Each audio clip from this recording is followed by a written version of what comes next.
selamat pagi, selamat bertemu kembali. Senang sekali bisa menjumpai kalian kembali. Salam damai dalam Kristus, Namo Buddhaya. Bagaimana kabar kalian? Semoga kalian semua sehat-sehat ya, dan tetap semangat untuk belajar. Baiklah, hari ini kita lanjutkan kegiatan kita. Kita masih belajar dari buku tema 4, subtema 2, pembelajaran 3. Nah, sebelum kita belajar, kita perhatikan dulu tujuan-tujuan pembelajarannya agar kita dapat mencapai hasil pembelajaran yang maksimal. Nah, inilah dia tujuan-tujuannya. 1. Melalui tanya jawab, siswa dapat menyebutkan isi teks yang dibacakan berkaitan dengan lingkungan tidak sehat menggunakan bahasa lisan secara tepat. 2. Melalui penugasan, siswa dapat mencatat isi teks yang berkaitan dengan lingkungan tidak sehat menggunakan bahasa tulis secara tepat. 3. Melalui tanya jawab, siswa dapat menemukan kosakata yang berkaitan dengan lingkungan tidak sehat berdasarkan isi teks yang dibacakan dengan benar. 4. Melalui tanya jawab, siswa dapat menjelaskan makna kosakata yang berkaitan dengan lingkungan tidak sehat berdasarkan teks yang dibacakan dengan benar. 5. Melalui penugasan, siswa dapat membaca teks pendek yang berkaitan dengan lingkungan tidak sehat menggunakan lafal dan intonasi yang tepat. 6. Melalui instruksi guru, siswa dapat melakukan pengamatan sederhana tentang lingkungan tidak sehat menggunakan berpedoman pada isi teks yang telah dibaca dengan benar. 7. Dengan mengamati gambar dan lingkungan sekitar, siswa dapat menuliskan hasil pengamatan sederhana tentang lingkungan tidak sehat menggunakan ejaan yang tepat. 8. Melalui penugasan, siswa dapat melaporkan hasil pengamatan sederhana tentang lingkungan tidak sehat menggunakan bahasa Indonesia yang tepat. 9. Dengan mengamati gerakan, siswa dapat mengidentifikasi arah gerak kepala dengan benar. 10.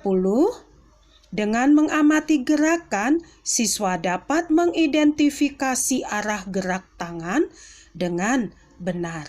11. Dengan mengamati gerakan, siswa dapat mengidentifikasi arah gerakan kaki dengan benar. 12. Dengan mengamati gerakan, siswa dapat mengidentifikasi gerakan kaki dengan benar.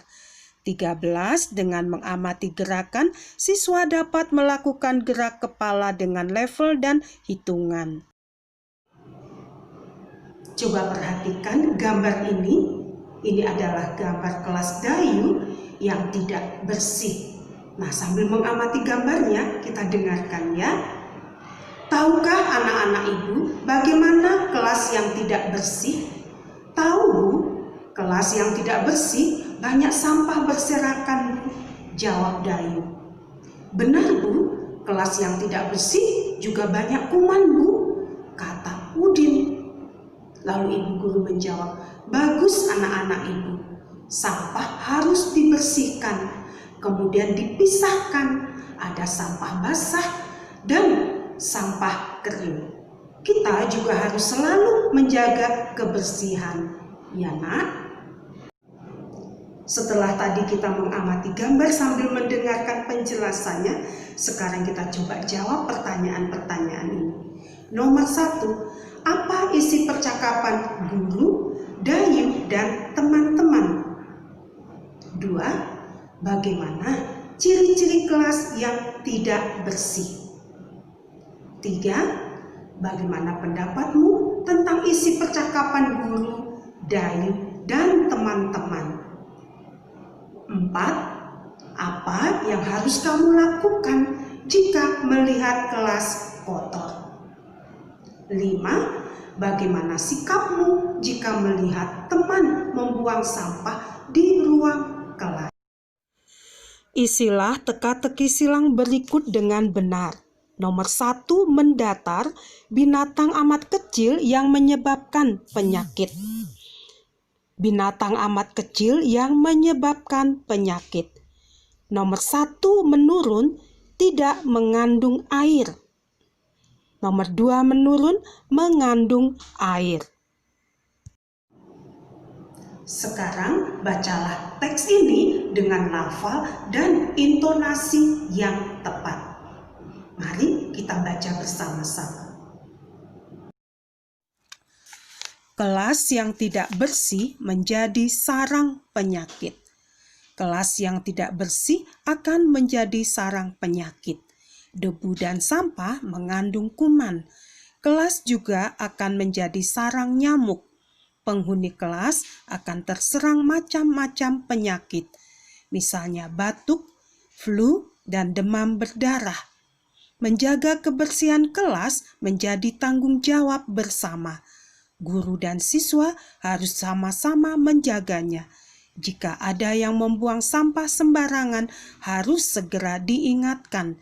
Dengan sikap seperti itu, kebersihan kelas akan terjaga, penyakit pun tidak akan bersarang. Amatilah gambar ini dengan teliti. Ya, kita coba amati sekali lagi. Apa isi gambar yang kamu amati?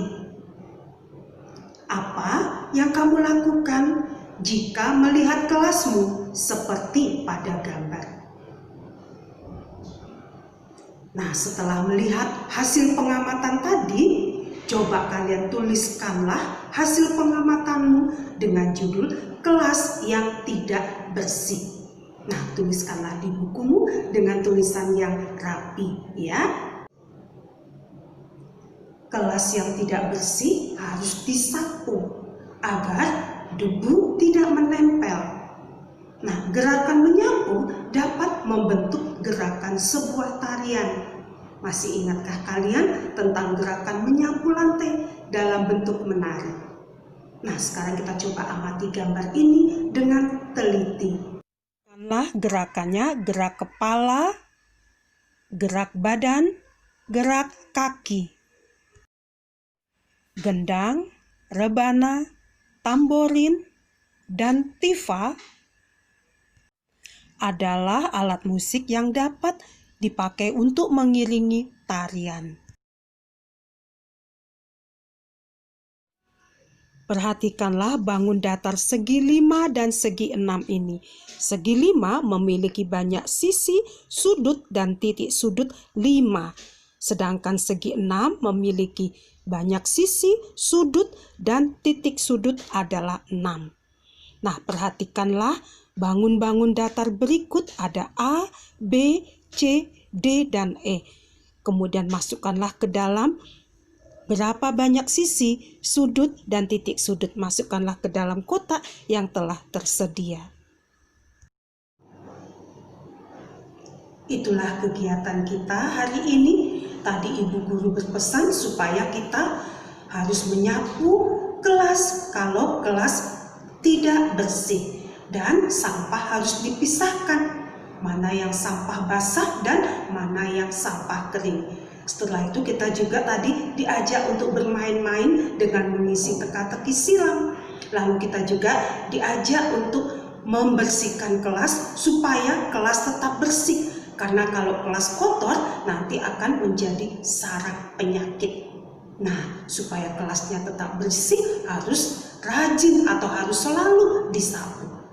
Ternyata gerakan menyapu lantai bisa dijadikan sebuah tarian. Ya, nanti kalian bisa praktekkan dan bisa diiringi dengan musik. bagaimana gerakan menyapu ya, dan boleh diikuti dengan hitungan ya. Nah, setelah itu kita juga masih diingatkan untuk melihat bangun-bangun datar.